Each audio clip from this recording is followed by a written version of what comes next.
A chilling encounter, Oliver's story. Sit back and prepare to enjoy spine-chilling tales sent by viewers just like you. Don't forget to let us know where you're tuning in from. Write it in the comments below. Oliver's Thursday started like any other. He woke up early, put on his running shoes, and headed to the gym. Working out had always been his way to clear his mind and start the day with energy. After his session, he returned home, showered, ate a quick breakfast, and got ready for work. His shift that day started later, ending at 7 p.m., something he had grown accustomed to. It was a routine day, filled with tasks, conversations, and emails. As he left work, his mind was already on the meal he planned to cook for dinner. The drive home was short, about 15 minutes. As he pulled into the driveway of his modest two-bedroom house on half an acre of quiet land, he appreciated the peace and solitude that living alone offered. But tonight, that solitude felt a little too quiet. Pushing open the front door, Oliver stepped inside, welcoming the familiar comfort of home. He was on his way to his bedroom to change when he heard it, the faint but clear sound of his front doorknob turning. He froze, his heart racing. He wasn't expecting anyone. Slowly, he turned back toward the door. Then came a loud, insistent knock. Cautiously, Oliver peered out a window. A man was standing outside, pressed close to the door. He didn't recognize him. The man's expression was hard to read, but his tense posture felt threatening. Oliver hesitated, debating whether to answer. His instincts told him to stay away. The man knocked again, louder this time, and shouted something. Oliver couldn't make out the words, but the tone was sharp and unsettling. Could he have the wrong house? Oliver wondered. But as the man's knocking became more aggressive, that idea seemed less likely. Then the man called out Oliver's name. A chill ran down his spine. This stranger knew who he was. Panic set in. Oliver shouted through the door, warning the man to leave or he would call the police. The threat didn't work. The man kept banging on the door, undeterred. Noticing a car parked in his driveway, Oliver grabbed his phone and dialed 911, his hands trembling. He described the situation, his words rushed and shaky, fear creeping into every syllable. Just as he finished the call, the knocking stopped. The man had run back to his car and sped off. Relieved but still shaken, Oliver told the dispatcher what had happened. They assured him that an officer would come to check on him. When the officer arrived, they searched the area and took Oliver's statement. Though the immediate threat was gone, the stranger's presence left a lingering sense of unease.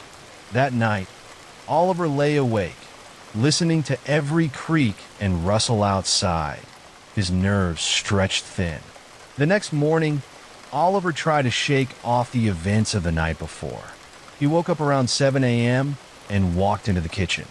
But when he glanced out the window, his blood ran cold. The same car was parked outside his driveway. The man was back. Without hesitation, Oliver called the police again. This time, his voice was calm but firm, urgency evident in his tone. From his window, he watched as the man sat in the car, unmoving. Minutes passed before the stranger stepped out and approached the front door, knocking again as if nothing had happened the night before. Oliver moved to the back of the house, staying out of sight. It wasn't long before flashing police lights arrived. The stranger tried to run, but was quickly caught by the officers. Under questioning, the man offered vague, unsatisfactory answers. He claimed to be an old friend of Oliver's, a lie that only deepened the mystery. How he knew Oliver's name and why he had targeted him remained unanswered. In the days that followed, Oliver couldn't shake the feeling of being watched. Every sound and shadow seemed suspicious, keeping him on edge. While he hoped this would be the last he saw of the stranger, a part of him would always remain wary, ready for the next knock at the door. Stay with us as we dive into the next story, each tale revealing the eerie and unexplained moments that could happen to anyone. Ready for more chills? Let's continue. A night to remember. Ben's encounter. The quiet of the night had become a comforting presence for Ben since he moved into his small home in a peaceful neighborhood. A year ago, on a night like many others, he was enjoying the tranquility. The clock had just struck 10 p.m., and everything seemed normal until an unexpected knock at the door broke the silence. Sitting on his worn-out couch with a book in hand, Ben paused mid-sentence. At first, he wondered if he had imagined it, but a second knock, firmer this time, confirmed it was real. Frowning, he placed the book on the coffee table and stood, his senses sharpening. It was rare to have visitors at this hour. Approaching the door cautiously, Ben peered through the window. On his porch stood a petite woman who looked to be in her mid to late 20s. She appeared disheveled but wore a polite smile, as if trying to seem harmless. Ben didn't recognize her, and a wave of suspicion crept over him. Why was she here especially so late? Despite his hesitation, Ben opened the door slightly, keeping the chain fastened for safety. "Hi," the woman greeted him, her voice shaky. She explained that her car had broken down nearby. She claimed she had knocked on a couple of other neighbors' doors, but no one had answered. Ben's cautious nature remained intact. "Have you tried calling for roadside assistance?" he asked. "I couldn't get a signal around here," she replied, pointing vaguely down the street where she said her car was parked. Ben squinted into the darkness, but the area she gestured toward was obscured by shadows. "Where exactly is it?" he asked. "Just past your neighbor's house." "It's right there," she said, her tone a mix of urgency and hope. Then she asked if Ben knew much about cars. Ben hesitated. While he had some basic knowledge of car repairs, he wasn't an expert. Still, his curiosity and a sense of duty to help nudged him forward. He agreed to take a look, but kept a safe distance as they walked down his driveway and onto the dimly lit street. The road stretched ahead, flanked by silent woods on either side. As they approached a curve, Ben spotted the car, a Honda CR-V parked along the shoulder. Its darkly tinted windows gleamed faintly in the moonlight, and something about it unsettled him. The woman moved quickly to the driver's side and unlocked the door. Ben stopped several feet away, his instincts screaming for him to turn back. Then he saw movement from the back seat. The car's rear doors opened in unison, and two men stepped out. The realization hit him like a jolt. This was a trap. Fear shot through Ben like electricity. He didn't wait to see what the men would do next. He spun around and sprinted back toward his house, his heart pounding and adrenaline propelling him forward. Behind him, he heard the heavy thud of footsteps as the men gave chase. Ben's breath burned in his lungs as he reached his front door, fumbling desperately with the lock. Finally, the door clicked shut, and he twisted the deadbolt just as the men reached it. The door rattled under their weight as they tried to force it open. Inside, Ben grabbed his phone and called 911, his voice trembling as he explained the situation. "There are two men trying to break into my house," he said, glancing nervously at the door to ensure it held. Then, as suddenly as it had started, the banging stopped. The men had retreated. Peering out the window, Ben saw them running back to the Honda. Moments later, the car sped off into the night.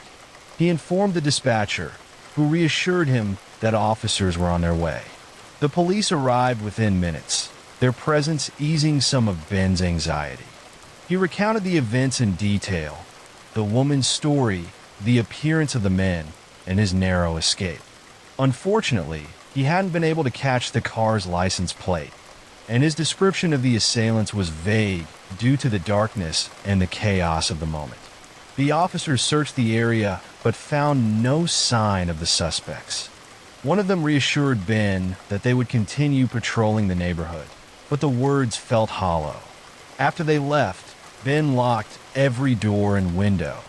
The house, once a place of comfort, now felt fragile, just a thin barrier against the unknown dangers outside. That night, sleep eluded Ben. Every noise seemed magnified, every shadow a possible threat. The days that followed brought little relief. He replayed the events repeatedly, questioning why he had opened the door and berating himself for being too trusting. At the same time, he felt grateful for his instincts and quick reactions, which had likely saved him from serious harm. The experience left an indelible mark. Ben was no longer the same person who had moved into the neighborhood seeking peace. The quiet streets now seemed full of hidden dangers. His story became a cautionary tale, a reminder of how quickly an ordinary evening could turn perilous, and how listening to your instincts could mean the difference between safety and tragedy. That was terrifying, wasn't it? But the night isn't over yet. Let's move on to another unsettling tale that will keep you on edge. Here comes the next story. A frightful afternoon, Nick's story. Nick's weekdays usually followed a simple routine. At 12 years old, he would ride the school bus home every day, arriving around 2:45 p.m. His parents worked until 5 p.m., leaving him with a few hours alone each afternoon. Most of the time, Nick used this quiet period to finish his homework before enjoying some television, video games, or a good book. But one day, an ordinary afternoon turned into an experience he would never forget, a day when routine gave way to fear. As usual, the bus dropped Nick off at the end of the street. Slinging his backpack over one shoulder, he walked the familiar path home. The warm sun and quiet, tree-lined neighborhood felt peaceful. Once at his house, Nick unlocked the door and stepped inside, making sure to lock it behind him, a rule his parents had taught him. But in his rush to settle down and start his homework, he forgot. Nick tossed his backpack onto a kitchen chair and spread his books across the table. The large kitchen window faced the street, offering a clear view of the neighborhood. He worked on his assignments, losing track of time, until something outside caught his attention. A man was walking down the sidewalk, looking to be in his late 30s or early 40s, with a scruffy, unkempt appearance. It wasn't unusual to see someone out for a walk, but in this quiet neighborhood, unfamiliar faces stood out. Nick brushed it off and returned to his math problems. About 10 minutes later, the same man passed by again, this time in the opposite direction. This time, the man glanced at the house, his gaze lingering a little too long. Nick felt a twinge of unease but told himself not to overthink it. After finishing his homework, he packed up his books, relieved to be done for the day. It was close to 4 p.m. when he moved to the living room, flopped onto the couch, and turned on the television. Suddenly, the faint creak of the front door opening froze him in place. His mind raced. It couldn't be his parents. They always let him know if they were coming home early. Then it hit him. He hadn't locked the door. Panic surged through him. Nick's first instinct was to hide. The narrow space behind the couch seemed like the safest option. So he squeezed himself into the gap, pressing his back flat against the wall. His heart pounded in his ears as he tried to stay perfectly still. He heard soft movements in the kitchen, each sound making his stomach churn with fear. Whoever had entered the house wasn't leaving. The footsteps grew louder as the intruder moved into the living room. Nick held his breath, his body tense. The carpet muffled the person's steps, making it impossible to tell where they were. Seconds stretched endlessly, each one filled with dread. Then, the footsteps receded toward the kitchen, and moments later, he heard the creak of the stairs as the person climbed up to the second floor. Nick knew this might be his only chance. Summoning every ounce of courage, he carefully crawled out from behind the couch, moving as quietly as he could. His bare feet touched the cold floor as he stood and crept toward the front door. His fingers fumbled with the handle, but he managed to open it silently before stepping outside. Once clear of the house, he broke into a sprint, not looking back. He ran to a neighbor's house, a family friend who often babysat him when his parents worked late. Frantically knocking on the door, Nick prayed she was home. Relief washed over him when the door opened, and he stumbled inside. Between gasps, he told her what had happened. She wasted no time calling the police. The wait for the police felt like hours. Nick and his neighbor watched nervously from the window. When officers arrived, their presence offered a sense of safety. They entered Nick's house to search every room. Nick's anxiety spiked as he imagined the intruder still lurking inside. But after a thorough sweep, the officers emerged, saying the house was empty. Nick returned home with the police, still shaken. Everything in the house seemed untouched, except for one unsettling detail. His bedroom door, which he had left closed that morning, was now open. The realization made his skin crawl. The intruder had been in his room, a space that was supposed to be private and safe. Later that day, the police found a suspicious man hiding in a neighbor's backyard. When Nick saw him, he instantly recognized the same man who had walked past his house earlier. The man admitted to entering the house, but refused to explain why. Nick's parents arrived home soon after, their faces pale with worry. The police gave them safety tips and promised to increase patrols in the area. But as Nick sat in his house that night, everything felt different. The walls, once a source of comfort, now felt flimsy against the dangers outside. For days, Nick struggled with fear. Every creak of the house and every shadow outside made his heart race. He double and triple checked locks and hated being alone. The experience had shaken him deeply, leaving him more cautious and vigilant. At the same time, he took pride in his quick thinking and bravery during such a terrifying moment. Over time, life slowly returned to normal.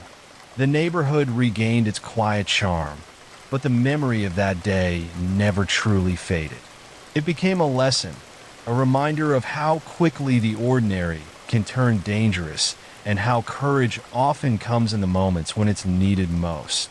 What would you do in such a situation? While you think about it, brace yourself for what's coming next. Another gripping tale is on its way. The Intruder, Adam's story.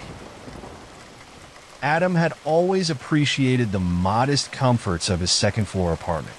Located just 10 minutes from the city center, the apartment was part of a large, plain building with 4 floors of nearly identical units.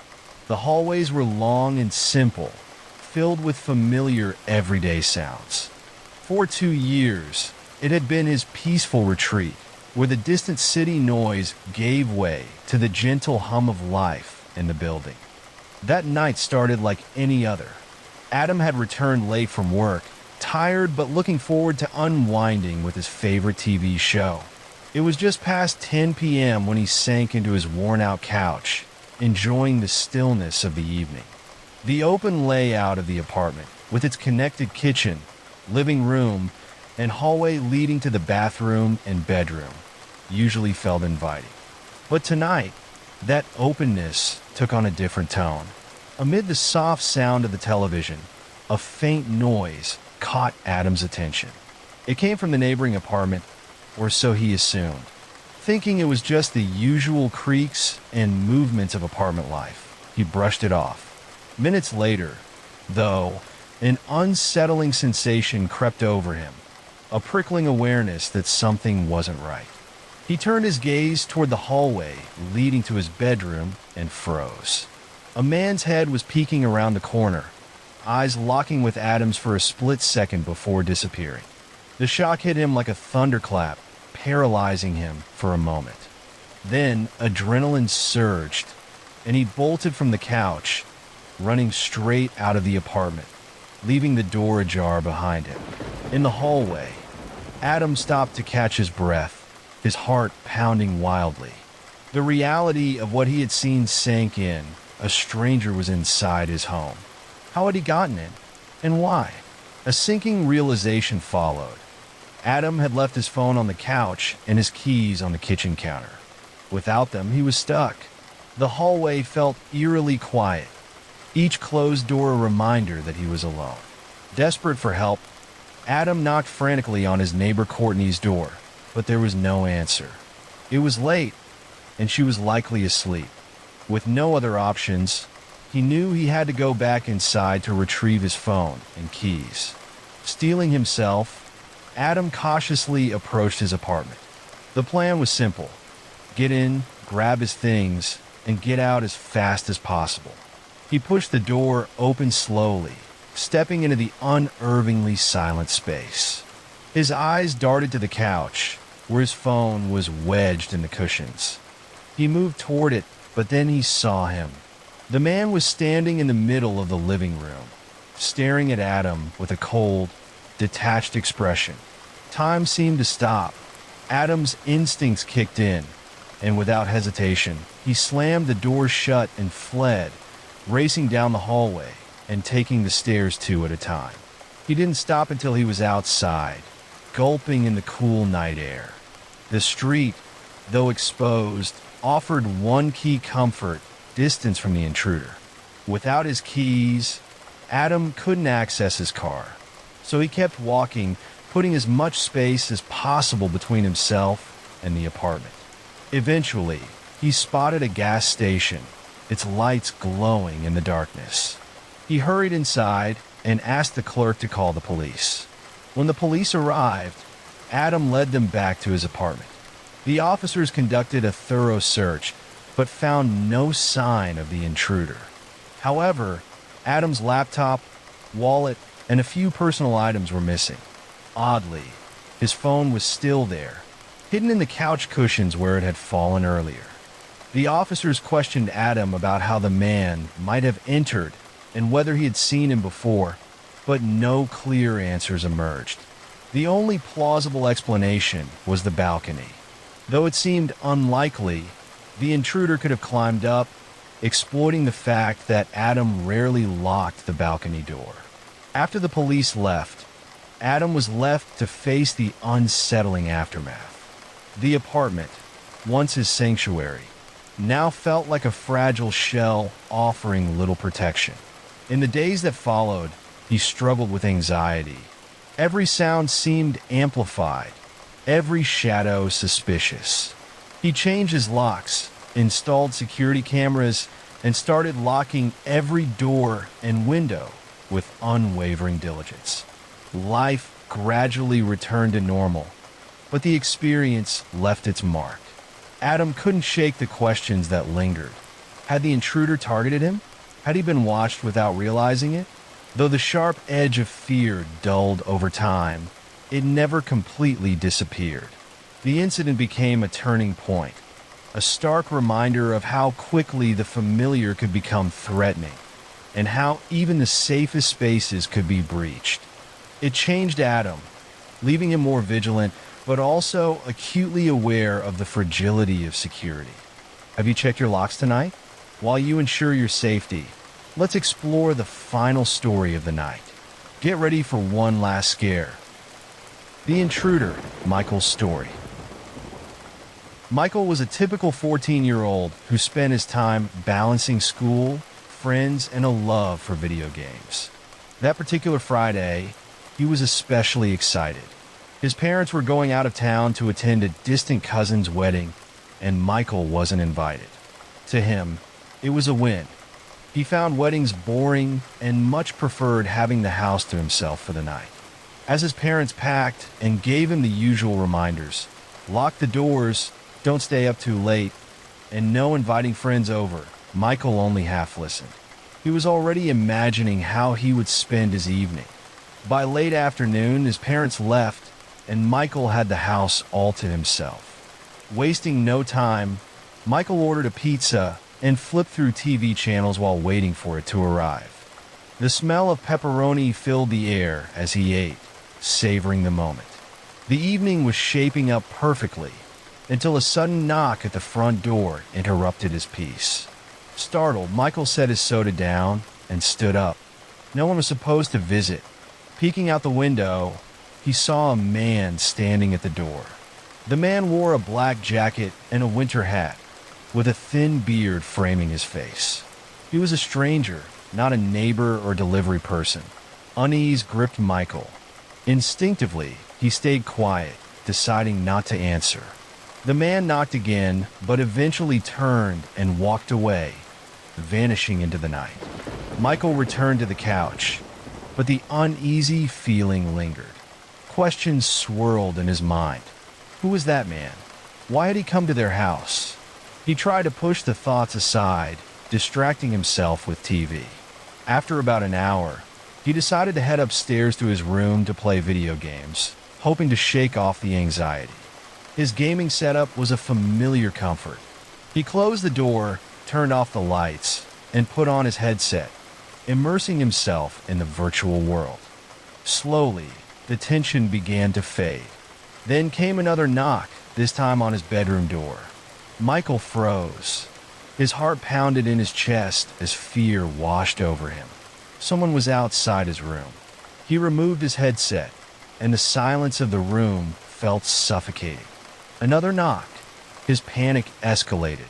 Moving cautiously, Michael slid out of his chair and turned off the TV, plunging the room into darkness. He crawled toward the corner, using his gaming chair as a shield. His eyes landed on his half-open closet. It wasn't ideal, but it might hide him. Staying low, he crept across the floor and squeezed into the closet, burying himself under a pile of clothes. His breathing was shallow, every sound amplified in the silence. The faint creak of the bedroom door opening made his blood run cold. Someone had entered. Michael stayed perfectly still, every muscle tense. Footsteps shuffled across the room, slow and deliberate. The intruder was searching for something or someone. Michael's pulse thundered in his ears as he fought to remain quiet. The minutes dragged on like hours. The intruder moved around the room, then stopped. Finally, the footsteps retreated and the door closed. The silence that followed felt as menacing as the footsteps. He stayed hidden, too afraid to risk making a sound. Eventually, Michael reached into his pocket for his phone and, with trembling hands, dialed 911. He whispered to the operator, "Someone's in my house," barely able to keep his voice steady. He explained the situation quickly and hung up, terrified that even his whispers might alert the intruder. Minutes passed, each one agonizingly slow. Every creak of the house sent a fresh wave of terror through him. Then, through the window, he saw flashing lights. Relief flooded him as police officers arrived. He heard voices and the sound of doors opening and closing. Slowly, he emerged from the closet, his legs shaky.